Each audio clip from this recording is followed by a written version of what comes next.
ક્યાંથી આવ્યા કાકા તમે? નવા ગામથી. નવા ગામથી. શું લેવા આવ્યા હતા આજે તમે? દવા લેવા માટે જ.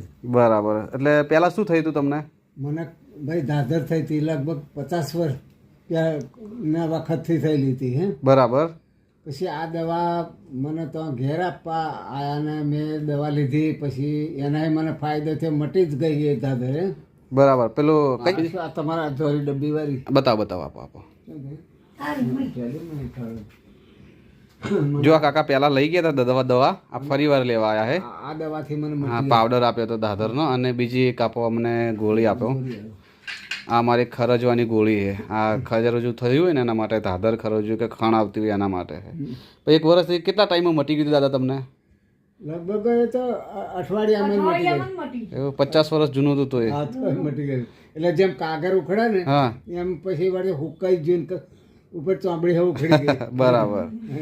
અને પછી એક વર્ષ પછી બીજી જગ્યાએ ધાધર થઈ તમને? બીજી જગ્યાએ થઈ પછી. ઓકે. એ જગ્યાએ તો મટી જ ગઈ.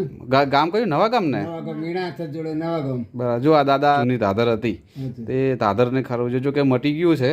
એટલે અત્યારે સ્પેશિયલ બીજી જગ્યાએ થવાથી અહીંયા નડિયાદ લેવા આવ્યા છે.